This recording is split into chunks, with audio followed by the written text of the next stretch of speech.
G Visual presenta a Claudio Rubel Tipófago en una producción de El Corondel Radio.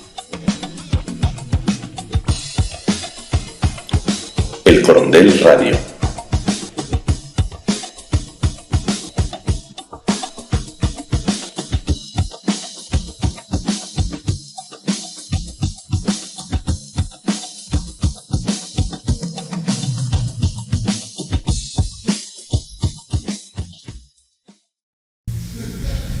Hola amigos, ¿qué tal? Bienvenidos nuevamente a 15 grados Diseño y Negocios, un poco de diseño para los empresarios y un poco de negocios para los diseñadores.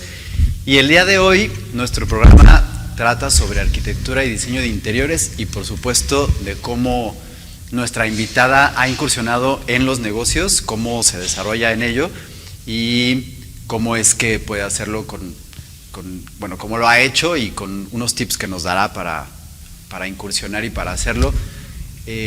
Para mí es un placer recibir en este estudio a una de las diseñadoras de interiores y arquitectas, por supuesto, que me parece que han marcado, abriendo el camino y han marcado pauta en lo que es el diseño de interiores actualmente en México. Y pues démosle la más cordial bienvenida a Paola Calzada. Hola Claudio, ¿cómo estás? Bien, Paola, ¿tú? Bienvenida. Muy bien, muchísimas gracias. Muchas gracias. Gracias a ti. Gracias por invitarme. Con todo gusto. Yo creo que eres una de las personas que más ha trabajado en el diseño de interiores para que se vea. Tengo la idea, y eso me lo puedes decir tú, el diseño de interiores en realidad es una disciplina que ha sido parte de la arquitectura durante muchos años, pero ha tomado una gran importancia en los últimos probablemente 15 o 10 años, al grado que se ha generado una nueva licenciatura ahora en eso, ¿no? En lo que, digamos, antes, me imagino ustedes manejaban únicamente como obra blanca y que ahora ya tiene que ver con el nombre completo de diseño de interiores y que ha desarrollado una beta importante en la formación porque el diseñador de interiores no solamente decora y hace que las cosas se vean bonitas, sino que está cumpliendo con una función importante que es la habitabilidad, ¿no?, de los espacios en cualquier lado. Y creo que eso es una cuestión importante y que por supuesto abre una beta de negocios. Pero antes de empezar con eso me gustaría que nos platicaras quién es Paola Calzada, toda tu trayectoria de la arquitectura, el diseño de interiores, la fábrica de muebles y todo lo que has hecho por la sustentabilidad y el reciclaje y todo lo que tiene que ver con tu trabajo. Muchas gracias, Claudio. Pues mira, yo estudié arquitectura aquí en México, en la Ibero. Después de estudiar me fui a hacer una maestría en diseño industrial, que por suerte no me enteré que el diseño industrial existía antes que la arquitectura, que no hay mucho. ¿Hubiera sido preferible? Sí, me encanta el diseño industrial. Y entonces me fui a estudiar a Milán, Italia, la maestría de objetos, del diseño de objetos y el diseño industrial. Y me di cuenta que mi escala no era la del objeto. O sea, de esa manera entendí más sobre el objeto y sobre el diseño industrial, pero me di cuenta que la arquitectura era más mi escala que la del objeto. Y tuve la suerte al terminar la maestría de quedarme en Italia para empezar, que es una gran escuela de diseño, todo gira alrededor del diseño, el diseño de todas las escalas que puedas imaginar, sobre todo de modas, ¿no?, de interiores, de arquitectura, de todo. Pero vivir en ese entorno de diseño me hizo entender sobre todas las escalas y sobre la importancia de cada una de las escalas, que es exactamente la misma. O sea, la importancia del diseño de modas, diseño gráfico, diseño del mueble o diseño de arquitectura es igualmente importante. Lo que pasa es que no se le da la misma importancia en nuestro país, pero no quiere decir que no sea igual de difícil, igual de importante. Entonces, estando allá tuve la suerte de entrar en un despacho que se llama Matteo Thun, muy bueno, que tiene todas las escalas integradas en el despacho. Entonces nos juntábamos en cada junta, cada uno de las áreas. Y yo caí en la de interiores porque en ese momento necesitaban a alguien en interiorismo. Pero en realidad yo no traía la educación formal como interiorista. O sea, me tomaron porque conocía a la persona indicada que necesitaba un ayudante en ese momento, que necesitaban un senior architect para ser un junior architect, que era mi caso. Y entonces en ese momento yo entré como interiorista. Pero en el momento que yo entré, empecé como a idear cómo me podía yo pasar a arquitectura, al área de arquitectura, porque pues yo era arquitecta. y yo veía de menos el diseño de interiores. O sea, lo veía como esa diferenciación que hiciste ahorita de decorador, interiorista, yo los veía como decoradores. Como decorador, o sea, nada más. ¿Por qué? Porque traía yo un prejuicio de mi país en el cual el interiorista no es un profesionista igual de importante que la arquitectura, pero es una falacia total. Y ahí me di cuenta, y lo digo de broma, que soy interiorista de closet. O sea, me encanta el interiorismo. Y es en la escala donde yo mejor me desarrollo. O sea, soy mejor en interiorismo, me encanta la arquitectura, me fascina diseñar una fachada, me encanta hacer la volumetría, pero yo constantemente estoy pensando en las dos cámaras. Okay. O sea, el interior y el exterior. Y creo que así se hace la arquitectura correctamente. Tienen que entrar los dos equipos y desarrollarlo ambos. Igual, hablando de gráficos, los gráficos, en caso de que sea algo, estábamos hablando anteriormente de gráfica, ¿no? Los gráficos también tienen que entrar en el proyecto al mismo tiempo que las otras dos escalas. El gráfico le dice al arquitecto y al interiorista de qué color va. Claro. Le dice la tipografía, si es amable, si es redonda, si es en minúsculas o mayúsculas, ¿no? Entonces tú como gráfico podrás entender, si a los interioristas les dicen decoradores, los gráficos también en este país pues no entendemos bien la importancia de señalizar correctamente las situaciones antes de que ocurran, ¿no? Indicar correctamente, hablarle a la gente en el lenguaje tipográfico que necesita que se le hable, ¿no? Es importantísimo, la gente responde a la gráfica igual que responde al espacio arquitectónico. Es un tema animal, es un tema sensorial. Entonces, todo esto me di cuenta en ese despacho. Cuando hablaba el gráfico se callaban todos. El arquitecto no le decía qué hacer. Cuando hablaba el arquitecto, cuando hablaba el paisajista, cuando hablaba, etcétera, ¿no? Entonces fue un gran aprendizaje de cómo cada una de las escalas tenía la misma importancia y cada quien sabía hacer su tema y todos los demás tenían que ponerse enlistados o enfilados con lo que esa persona estaba destinando su área a hacer. Entonces, eso fue de las cosas más importantes de mi trayectoria. Cuando regreso a México, 3 años después de haberme ido a Italia, entré a trabajar con Javier Sánchez. Entonces empecé a integrar toda esta visión del despacho Mateo Tun con JSA, ahora se llama JSA, el despacho que en mi época se llamaba Higuera Sánchez. Ajá. Entonces JSA empecé a hacer estos tweaks o mejoras, me gustaría llamarle. Implementar las mejoras. Implementar en el que había un área de interiorismo, había un área de arquitectura y entonces podíamos empezar los proyectos desde el inicio juntos, con ambas visiones. Y yo era como un canal entre ambas áreas. Y después me hicieron socia, abrí el área de interiorismo y entonces empezamos a hacer más casas habitación, empezamos a hacer hotelería, la parte de interiores también, porque antes las hacía otra persona y así. Entonces empezamos a integrar diferentes escalas en el despacho de Javier y todo funcionó muy bien, trabajé ahí 5 años, muy agradecida y muy contenta estuve ahí. Y de ahí ya abrí mi propio despacho, Paola Calzada Arquitectos. Nos empezaron a dar muchos proyectos de arquitectura sobre todo, pero empezamos a diseñar desarrollos residenciales, no como desarrolladores, sino como arquitectos. No, como arquitecto, sí, como arquitecto. Y de ahí nunca he dejado que me digan interiorista, fíjate, porque en este país te pagan menos. Sí. Aunque hago interiores, hago arquitectura y interiores, realidad. No dejo que me digan no porque yo tenga el prejuicio, sino porque yo no tengo ningún prejuicio a la diferente escala, pero sí sé que es una realidad a la que nos tenemos que enfrentar en México a nivel de mercado. Sí, esa es la verdad. Entonces, también, por ejemplo, las escuelas tienen que tener mucho cuidado en cómo mercadean a sus alumnos, en las armas que les dan durante las carreras cuando son interioristas. Yo creo que Centro está haciendo un buen trabajo, creo que tienen muy buenas asignaturas también en Pedregal, etcétera, pero la verdad es que tienen que tener mucho cuidado en cómo mercadean a futuro porque hay un prejuicio tontísimo. Ahora, ya empieza a quitarse ese prejuicio porque cada vez salen más preparados los interioristas en este país. Y sí creo que siempre ha habido interiores en este país maravillosos. O sea, te pueden colgar vivos y dices que Barragán era interiorista, pero ¿tú conoces uno mejor que él? No. Y la realidad es que yo la gente ha vivido toda la vida adentro de una obra que fue después del interiorismo, es decir, no vivimos en obra gris, ¿no? O con el ladrillo y todo, siempre ha estado, pero como disciplina y donde el diseño entra a, es decir, no nada más a poner las cosas bonitas, sino a generar una funcionalidad en la habitación y que tengas un cuidado particular en qué haces, cómo te mueves y etcétera, ya como tal, como disciplina, es muy reciente, pero efectivamente ya lleva años, ¿no? Barragán, claro. Yo creo que Barragán fue de los primeros, ¿no? Que empezó a hacer eso como funcionalidad. O sea, fíjate los espacios que creaban los mayas, los espacios de interiores que creaban los mayas. O sea, no son nada más un producto de la arquitectura, no es el resultado de la arquitectura, aunque también lo es, ¿no?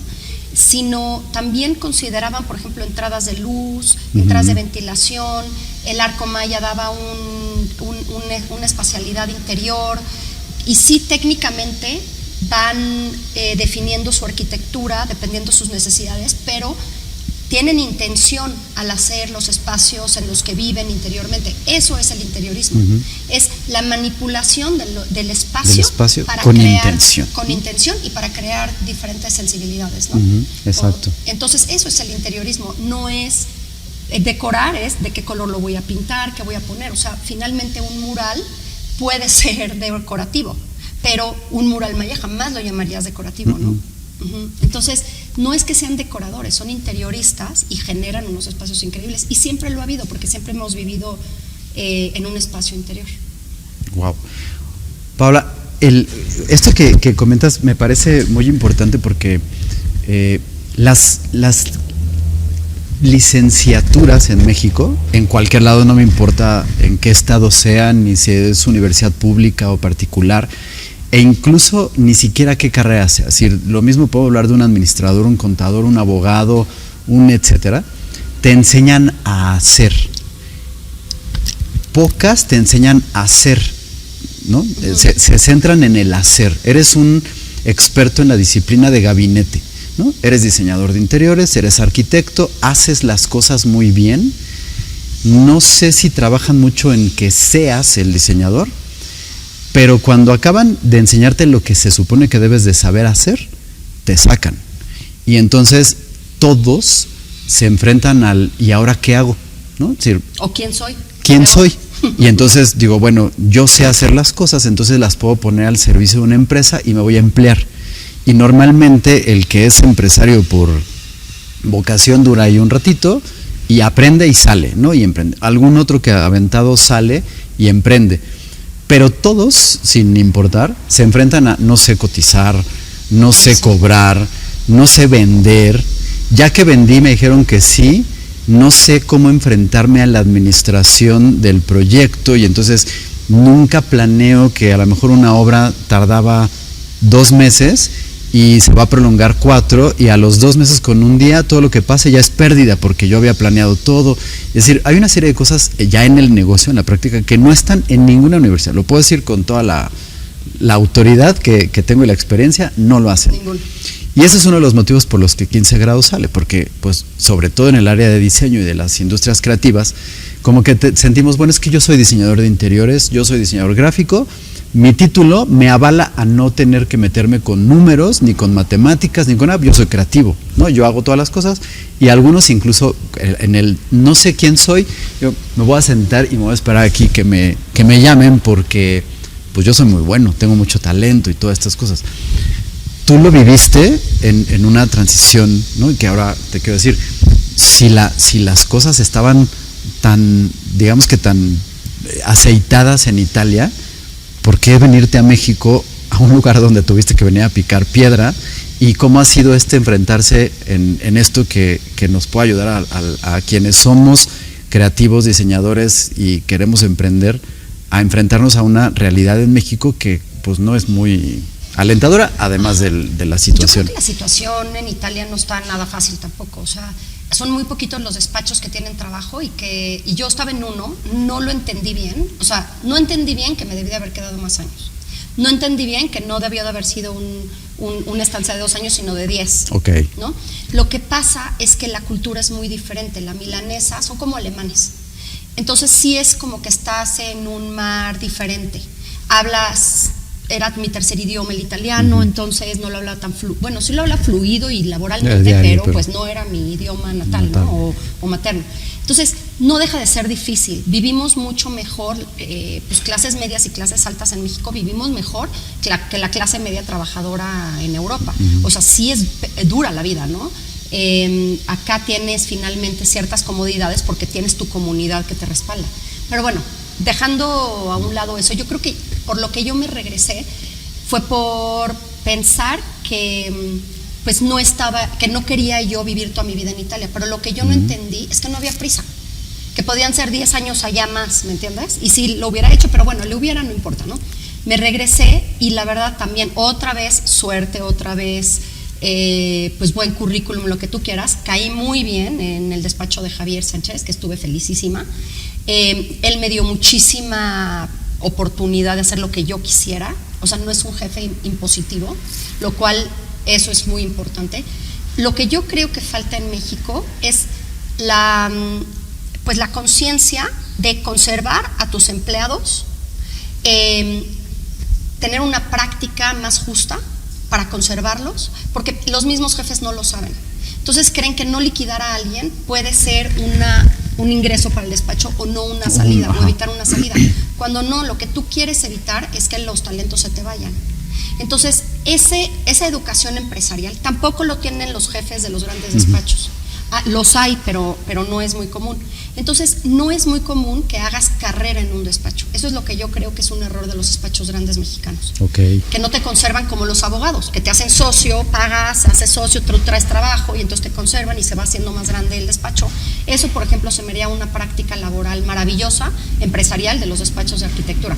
Pero no, los conservan con el mínimo de paga, con mucho control, sabiendo ellos que si se van no podrían tener unas mejores condiciones, pero que en las que están no son las mejores. Entonces, a mí eso fue lo que me dio miedo de quedarme muchos años después en este despacho, que vi que las prácticas no eran las mejores laboralmente. Entonces dije, no, pues yo mejor hago mi despacho, porque si no, pues cuando tenga hijos esto va a estar muy difícil, ¿no? Yo no tenía ni novio, o sea, no tenía que estar pensando en hijos. Pero claro, pero a futuro se tiene que planear. No, pero me fui otra vez, porque así soy, o sea, siempre estoy pensando, ¿no? A futuro, y también es un tema, dicen, de la mujer, ¿no? Que está siempre pensando en incluso lo que no tiene, pero alrededor de la familia. Eso hice yo demasiado joven. Pero bueno, abrí mi despacho y todo muy bien, muy contenta porque empecé a hacerlo bajo esta figura del despacho de Mateo Tun, otra vez, las diferentes escalas, el interiorismo lo veíamos desde un inicio, en todos los proyectos, la verdad, muy contenta. El brick de la Roma lo hicimos ahí, empezamos ya a hacer mobiliario, nuestra línea de mobiliario, todo padrísimo. Cuando ya estoy embarazada, 2018, decido que la marca de muebles que estamos haciendo para un hotel en San Cristóbal de las Casas iba a ser ecológica, iba a ser con materiales reciclados. Y me meto en todo este tema que es la arquitectura circular, que ahora es uno de los estándares más importantes del despacho, y le pongo a la marca Look and Furniture, porque mi hijo se llama Luca. Ajá. Entonces le pongo Look and Furniture porque de esa manera yo no me iba a distraer en cuanto a qué quiero que esta marca logre. Y esta marca lo que tenía que lograr era reciclar muchísimo. Entonces mi finalidad no era la medición a través de ventas. Este año vendimos el 20% más que el año pasado. No, este año reciclamos el 20% más que el año pasado. Okay. Entonces mi métrica era limpiar el mundo o borrar mi huella de basura en el mundo en el que iba a vivir Luca. Esa fue la bandera de la marca, ¿no? Ahora, lo que sí hizo esta marca fue cambiar la mentalidad de todos en el despacho.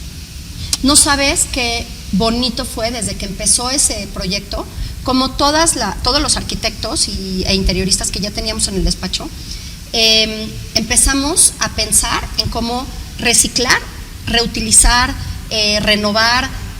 Ya la remodelación se volvió algo como para salvar al mundo, haz de cuenta. Incluso con materiales que no necesariamente eran los que se empleaban para los muebles, ¿no? O sea, ya la conciencia se hace más grande. Es decir, al principio voy a recolectar, si no me equivoco, tus muebles son de plástico, ¿no? De PET y de Tetra Pak. Y entonces, pues yo decía, bueno, me voy a preocupar por el plástico, las tapitas y todas las cosas. pero obviamente se pasa al papel, a los alimentos, a todo, o sea, la conciencia se genera. Lo que empezamos a hacer fue, por ejemplo, a conservar las cosas que encontrábamos en la obra.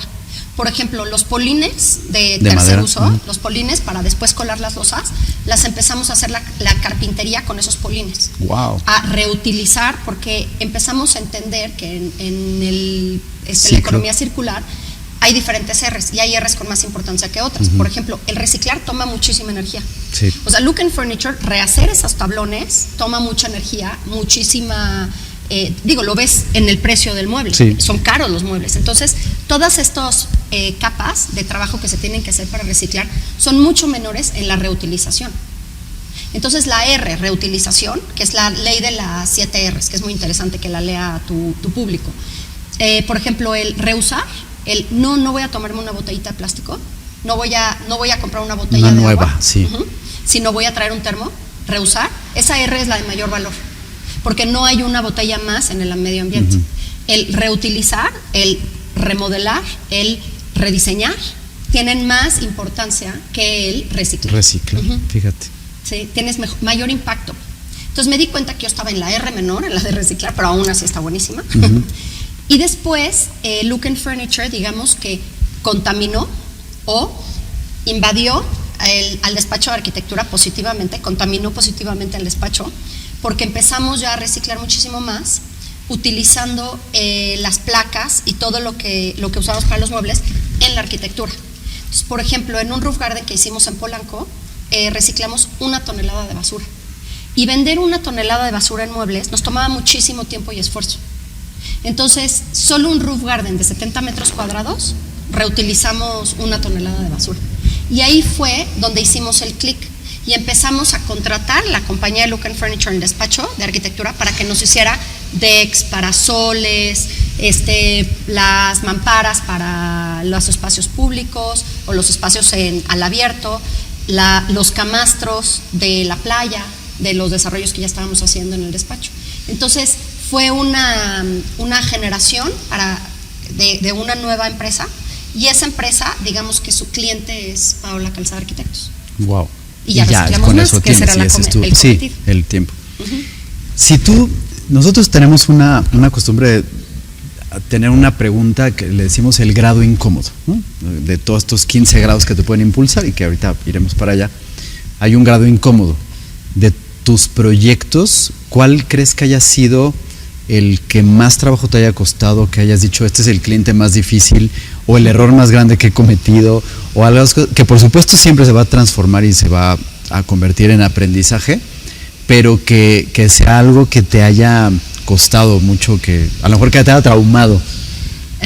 Traumado no, porque fue una bonita, fue un muy bonito aprendizaje.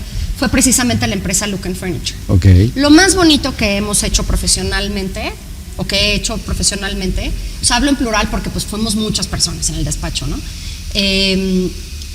Lo más bonito que hemos hecho fue esa empresa. Económicamente costó muchísimo hacerla, muchísimo en stock, mucho en aprendizaje, pero aprendimos tanto, y además ahí entendí que yo tenía que estudiar administración de empresas. Okay. Esa fue la lección más grande de Look and Furniture. Entré al IPADE, hice la maestría en el MBA, en Master in Business Administration, y fue un cambio radical.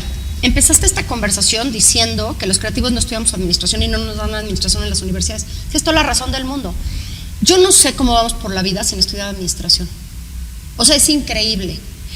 Tenemos que estudiar administración. No nos lo tiene necesariamente que dar la universidad. Tenemos que estudiar 2 a 5 años de administración saliendo de la universidad, o una maestría de 2 años. No los cursos, o sea, tenemos que estudiar eso. No podemos andar por la vida como el borras así. Esta temporada, increíble cómo no logramos hacer dinero nunca hasta que estudiamos eso. Esta temporada empezamos con Julio Frías, uno de los más grandes diseñadores, y decía, la escuela no nos da estas cosas, ¿no? O sea, y entonces yo puedo decirle, le echo la culpa a la universidad, pero cuando salgo y yo me quedo así, ya no es culpa de la universidad, ya es culpa mía, claro, ¿no? Que no estudie eso. Claro. Y sí pueden los chavos en una universidad írselo a exigir al director, a los profesores, etcétera, y sí se vale, y cada uno de los profesores le puede dar una de las 30 clases que les da de administración y sería muy útil. Pero imagínate que alguien te platicara nomás de qué se trata la arquitectura del interiorismo. O sea, serían como aprender una universidad por medio de podcasts, lo cual no estaría mal, porque ya podemos ser didactas. Pero tienen que estudiar formalmente administración. A mí me cambió la vida después de la maestría, la verdad. O sea, yo pasaba de una clase chino a la de japonés y me sentía la persona más tonta del mundo. Bromeaba muchísimo con mis amigos, hasta que me di cuenta que todos se sentían unos ineptos. Todos están iguales, sí. Pero la mayoría de ellos sí entendía unas cuantas de las clases. Por ejemplo, los economistas, pues las clases de finanzas les daban risa. A mí las clases de finanzas me parecían la más difícil de todas. Complicadas. ¿No? Entonces, sí te tienes que meter a aguas donde no estés cómodo. Y definitivamente para un creativo, la administración no es cómoda. No. Pero si no aprendes, no vas a hacer dinero. Entonces es una elección personal que tienes que hacer. Y yo después de la maestría me ha ido muchísimo mejor porque ya entiendo levemente, porque tampoco soy una experta, pero ya entiendo más el léxico, ya entiendo mucho más en una junta, ya entro a la par de otras personas, porque ya traigo una educación empresarial. Y de negocios, ¿no? Totalmente. Entonces ya sé cuando me transan. O sea, y ya pongo candados para que no suceda. Claro. ¿No? Entonces cada vez voy mejorando y cada vez voy aprendiendo más de los temas que me incomodan y siempre estoy estudiando algo. Siempre estoy estudiando algo difícil, algo que me parezca muy difícil. Y si yo puedo, cualquiera puede. Sí. ¿No? Todo sí. Y ahora en contraparte, ¿cuál fue el proyecto o el momento en tu carrera o en tu vida que hizo que se despegara 15 grados Paola Calzada? Fueron 2 proyectos que tenemos actualmente en Tabasco de desarrollo. ¿Casa Tabasco? No, en Tabasco, el estado. El estado. Mi familia es de allá. Pero ahí tienes un proyecto que se llama Casa Tabasco, ¿no? No. ¿Es ese, no? También tengo varias. Eso es anterior a empezar como desarrolladora. Okay. No, hicimos 2 desarrollos inmobiliarios, uno que está actualmente en la ciudad de Villahermosa, de 80 casas, y otro que ahí ya soy socia, ya estoy con mis primos, estamos desarrollándolo, y ese es un proyecto precioso donde dejamos 6,000 metros cuadrados de parque en el centro. Se llama Parque de Ceibas. Hemos sembrado más de 230 árboles, reforestado porque estaba pelón el terreno, no lo deforestamos nosotros, y las 80 casas ven hacia este parque, y el chiste es cambiar la manera de vivir de 80 familias alrededor de un parque, alrededor de la naturaleza. Wow. Y las casas cuando se venden, les platico cómo los 2 árboles que les entregamos van a bajar alrededor de 5 o 6 grados la temperatura interior de la casa, así que no los corten. Esos 2 árboles que son aptos para el medio ambiente de ahí, se chupan el agua, entonces no se van a inundar, que entre todos tienen que dejar los árboles porque si no se van a empezar a inundar, como la ciudad de Villahermosa tan famosamente se inunda tanto. Y el otro es Punta Palmares, es un desarrollo en la playa de Miramar, la playa que está a 50 minutos al norte de Villahermosa, y es un mercado muy local, muy de allá. Hicimos un desarrollo, 33 casas, pusimos una palapa y hacemos muchos eventos en la palapa y en las áreas comunes, y ha sido un exitazo. La gente le encanta ir de fin de semana, y nuestro negocio fue vender los lotes, los 33 lotes, que se vendieron todos en tiempo récord, y ha sido un maravilloso proyecto. Y además un proyecto hecho muy del corazón, o sea, muy con mis primos, muy bonito. Hacemos clases de yoga en la palapa, la familia que mantiene la palapa trabajándose no les cobramos, ellos tienen el negocio en la palapa. Hemos hecho comunidad, muy bonito. Hemos integrado muchas partes sociales, ambientales, de educación, muy bonito. Ese proyecto está precioso también, Punta Palmares. Esos 2 proyectos me han cambiado muchísimo la manera de hacer arquitectura del despacho. Yo siempre me acuerdo de ti por proyectos que llegué a ver cuando te conocí hace algunos años en una conferencia en la universidad, de esta preocupación que tienes por diseñar sin romper el entorno, de integrar todo, de tu preocupación por la ecología, por hacer de este mundo mejor, ¿no? A lo mejor tú me puedes decir, bueno, es que yo estaba pensando en mi hijo, pero finalmente pensar en que tu hijo viva en un mundo mejor es cuidar que todos vivan en un mundo mejor, ¿no? Y finalmente esa es una función social del diseño que tampoco tiene cualquier persona y que me parece muy importante en el trabajo que has desarrollado de toda la vida y que finalmente culminó en la creación de Look & Furniture, pero que ahora se integra con esto y que además ahora lo estás haciendo en desarrollo inmobiliario y no nada más en diseño, ¿no? Sí, es que tenemos una responsabilidad social bien importante, tenemos un impacto muy importante en los diseñadores. Te mencionaba antes la gráfica porque sé que tú eres gráfico, pero la gráfica te hace comportarte mejor o peor. O sea, literal tienes es un nudge, ¿no? Un empujoncito hacia cómo se comporta la sociedad. En la arquitectura, en el interiorismo, en todo tienes que dar lo máximo que tú puedas, porque también estamos limitados, yo no puedo cambiar el mundo, ¿no? Pero sí lo puedo mejorar en lo poquito que lo toco. Y todas las familias y niños que van a crecer ahí, puedes impactarlos positivamente.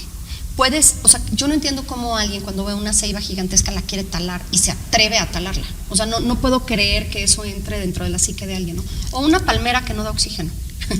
O sea, realmente me impresiona porque tienen tantas ventajas. Te dan tantas ventajas desde estéticas hasta de sombra, en cuanto limpian el ambiente, huele mejor, te filtran el suelo, etcétera, ¿no?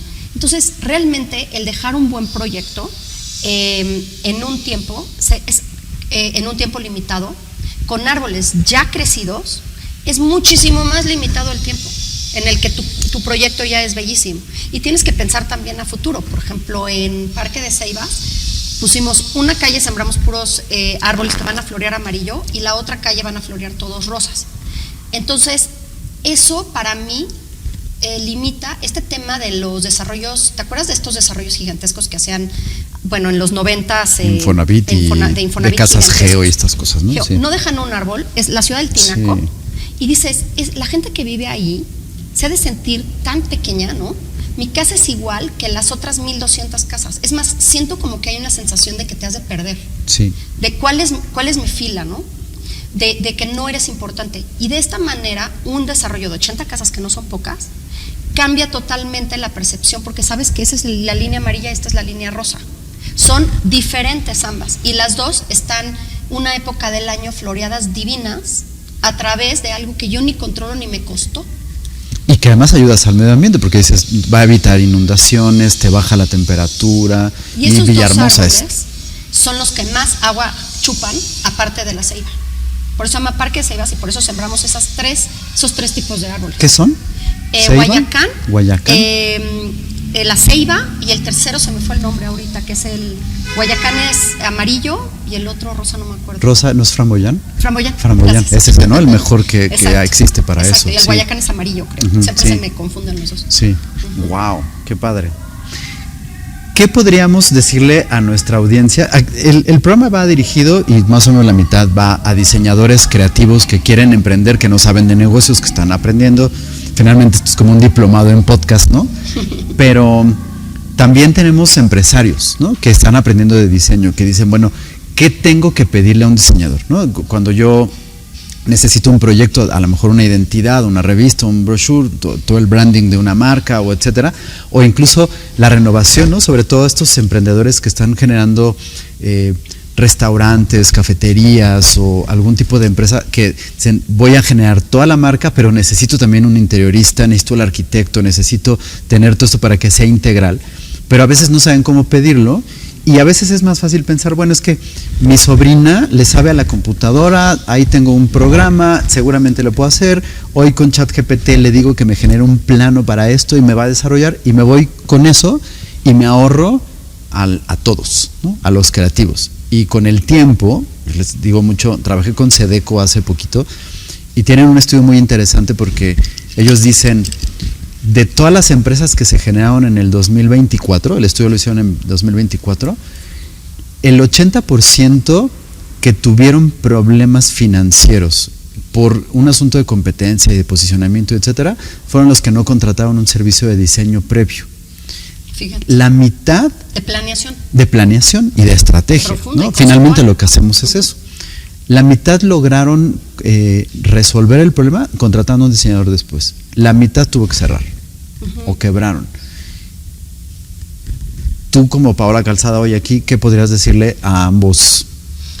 Yo creo que la inteligencia artificial que es ahorita el miedo más grande de todo el mundo, es el mismo miedo que sentíamos que el AutoCAD iba a sustituir a los dibujantes, lo cual no sucedió, ¿no? Yo no creo que la inteligencia artificial sustituya a los buenos diseñadores, yo creo que va a sustituir a los malos diseñadores. O sea, si tú crees que con ella y tú siendo un empresario puedes sustituir a los diseñadores, es que te estás fijando en los diseñadores incorrectos. Tienes que irte por buenos diseñadores. Un buen diseñador y esa inteligencia humana no te la va a dar, y esa sensibilidad humana es la que no te puede dar ella. Hace poquito, una súper mala experiencia, una clienta que era la segunda casa que le hacía, decidió meterse en ella y hacer un plano. Destruyó la casa, la destruyó, y al final del día ya no es un buen proyecto. Entonces, pues sí, tiene su casa y ella se siente muy lograda por haber desarrollado la planta en una noche, Sólida. pero evidentemente pues no es buena arquitectura, ¿no? Entonces, aguas con ella, porque parece más fácil, pero es muy perjudicial si no sabes a dónde vas, ¿no? Entonces, un diseñador que no sabe a dónde va, pues sí puede ser una muy mala adquisición y sí, ahórratelo. Pero un buen diseñador sabe hacia dónde va, tiene una buena experiencia y cobra, y es normal que le tengas que pagar porque su trabajo vale. Entonces, el consejo que daría es zapatero a sus zapatos, y que el empresario vea los números y formule el business plan y le diga a todo el mundo cuándo y qué tiene que dar, en qué momento, pero no conceptualmente hablando. O sea, no debe de estar desarrollando conceptualmente ni un restaurante, pues. Un gran restaurantero lo que hace es que se va con grandes diseñadores de restaurantes que le creen experiencias novedosas que vayan con tendencias de mercado. Entonces, eso es lo que hace un buen diseñador de restaurantes, que sepa que ahorita la gente ya quiere, por ejemplo, que vayan la comida dándote vueltas y que tú la vayas tomando, que sea una nueva forma de enrollar los alimentos, que haya una tendencia en la que la gente se conozca y haga clic dentro del restaurante, que el wifi se mate dentro para que la gente, o sea, se muera dentro del restaurante para que la gente conecte conviva, de verdad. Sí. O sea, eso es lo que hace un buen diseñador, y después le da figura. No escoge mesas. No. O sea, las mesas están en función de la idea conceptual que tuvo ese creador de ideas. Y ese creador de ideas debe de ser un link entre la arquitectura, el interiorismo, el gráfico, etcétera. Y ese concepto es el que debe de alimentar todos, y todos contraalimentar ese concepto centralizado. Y también tiene que estar el empresario, tiene que estar el administrador diciendo cuánto se puede gastar en todo, cómo se debe de ir comprando las cosas, etcétera. Las operaciones son igualmente importantes para que funcione el negocio. Entonces, son muchas ramas las que tienen que estar trabajando alrededor del concepto. Sin concepto es una decoración. Ese es el tema, ¿no? El concepto es como el punto neurálgico, y de ahí parte, ¿no? Como árbol, como cerebro, como sistema nervioso. Y la consecuencia lógica a partir de la estrategia va a ser: yo me alineo al objetivo financiero, me alineo a mi objetivo administrativo, me alineo a mis objetivos de empresa, ¿no? Va a generar todo. Y en nuestro caso, aquí rápidamente, porque ya se nos va a acabar el tiempo, pero una consecuencia lógica que además la gente no ve y cree que es al revés, va a ser la estética, ¿no? Hay veces que priorizas la estética y resulta que no, que es el resultado de una buena estrategia. Exacto. La estética, hay un escrito precioso en italiano que se llama ética. Est de ser, ética. Si eres ético y todo se cumple y nada sobra y nada falta, es bellísimo. Es estético. Esa es la estética. No el color y no la idea que quieres generar de Pinterest. No se diseña de Pinterest para atrás. Lo publicas en Pinterest al final. Entonces, esa es la verdadera estética, cuando es correcto el proyecto. Padrísimo. Yo creo que con esto podría concluir justamente, ¿no? La parte conceptual, lo estratégico va primero, pero el ser ético, ¿no? Que es una de las cuestiones y es ético de forma integral, ¿no? Es decir, tienes que abarcar todos los aspectos en 360 grados, y esa es la parte que me parecería increíble.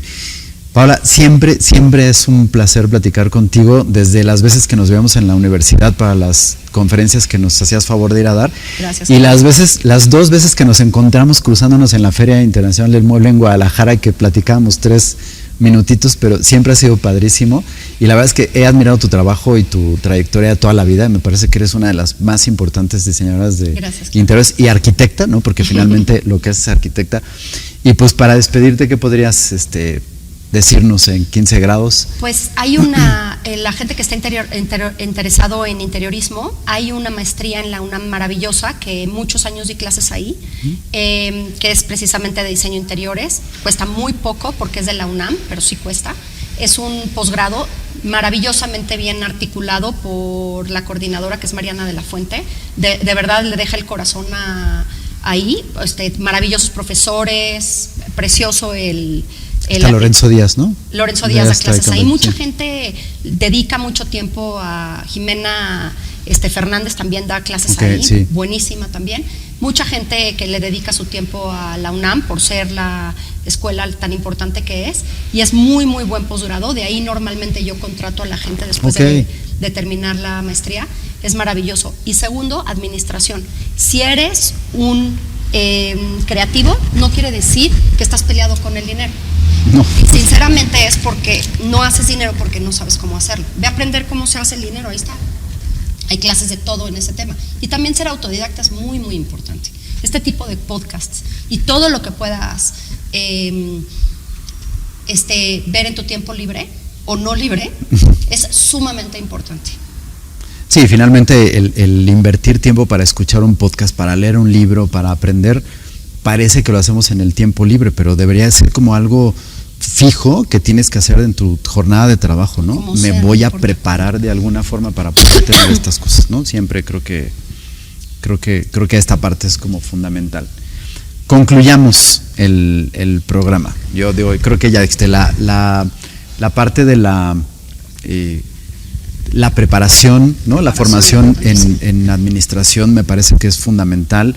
La actualización, el no tener el miedo a que la inteligencia artificial vaya a suplir, porque además parece que este miedo está paralizando la creatividad y que nos está deteniendo.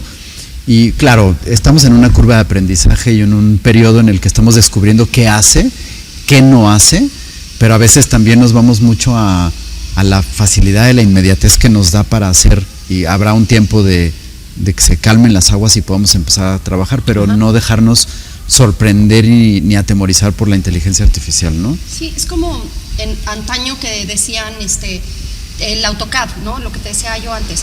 O sea, si no sabes AutoCAD o no sabes BIM en este momento o no sabes próximamente inteligencia artificial, vas a quedar como iletrado. O sea, tienes que aprender todas esas armas que te da la sociedad, pero con una actitud menos de miedo y más de esta manera que somos los creativos, en los que tenemos esta curiosidad, ¿no? Insaciable de qué es esto, ¿no? Y qué es esto otro, etcétera, pero estudiarlo formalmente, ¿no? No digo que te metes a una gran institución a hacerlo, pero sí, cursos en internet hay una infinidad. Yo creo que las universidades pronto van a dejar de tener la importancia que tienen y se van a volver como una multimalla en la que los jóvenes puedan tomar clases en diferentes universidades, sí. Y entonces haya como un rector en el que diga, a ver, tienes 5 puntos de Berkeley, tienes 5 puntos de la UNAM, tienes 5 puntos de acá, entonces estás licenciado en tal cosa, y empiezan a dar títulos extraños, ¿no? Como casi sí, que tú fuiste armando custom, ¿no? Exacto, y que sea todo basado en un sistema de puntos y de métricas, pero mucho mejor diseñados para el individuo, que es diferente. Sí. ¿No? Por ejemplo, yo hubiera quitado 30% de las clases que me daban en la Ibero y hubiera tomado un 30% en diferentes escuelas. Yo todo el día me babeaba de lo que tomaban, por ejemplo, alguien en leyes, ¿no? O alguien en economía, o alguien en etcétera. Entonces, ese 30% que no me interesaban los pude haber tomado de otro lado. Y creo que eso es una tendencia que va a haber, en que los jóvenes van a ser más autodidactas, pero sí tenemos que apagarle el enchufe a redes sociales. Porque estamos todos totalmente. Sí, parece que todo está ahí, la verdad es que y pierdes una cantidad de horas, sí. O sea, desde los niños hasta los adultos estamos ahí ya perdiendo el tiempo, ¿no? Sí. Entonces también filtrar tus redes sociales, o sea, ¿por qué? Porque Instagram ya es una forma de aprender y de informarte. Entonces, por ejemplo, filtrarlos. Si te están saliendo gatitos y perritos, quítalos. O sea, tu algoritmo te está mandando lo que tú le estás pidiendo. Sí, lo que tú le límpialo, depúralo, busca, sí. ¿no? Entonces, no es que sean malas las redes sociales, es que las tienes que limitar. Hay que y usarlas, las tienes que regreso al otro, de forma ética. Exacto, ¿no? exacto. Paola, fue un placer tenerte en el programa, te agradezco muchísimo, de verdad. Gracias, Claudia. Para despedirnos, ¿en dónde te pueden encontrar si alguien quiere conocer tus trabajos? Paola Calzada Arquitectos, es el Instagram, Look and Furniture. Ahorita estamos haciendo un nuevo proyecto que se llama Madriguera Pescadero en Baja California. Esos tres se ve como una imagen muy generalizada. También tenemos Punta Palmares y tenemos Parque de Ceibas, todo tiene redes sociales y todos estamos alimentándolos como en circuito todo el tiempo, ¿no? Entonces en esas redes sociales nos pueden encontrar, también están las páginas, ¿no? Perfecto. Pues mil gracias, Paola, de verdad esto ha sido padrísimo. Gracias, Claudia, siempre me falta tiempo para platicar contigo. Espero que podamos continuar con esto. Muchísimas gracias a la audiencia que nos acompaña, que siempre está aquí. Muchísimas gracias a Ale de Santiago, Alejandra Palacios, Mayenés Parrodi por la producción, los controles y que hicieron posible que esto se lleve a cabo. Muchísimas gracias. Nos vemos en la próxima edición de 15 grados Diseño y Negocios, un poco de diseño para los empresarios y un poco de negocios para los diseñadores. Yo soy Claudio Rubel, tipófago, y nos vemos en la próxima emisión. Gracias, Pablo. Gracias a ti, Claudio.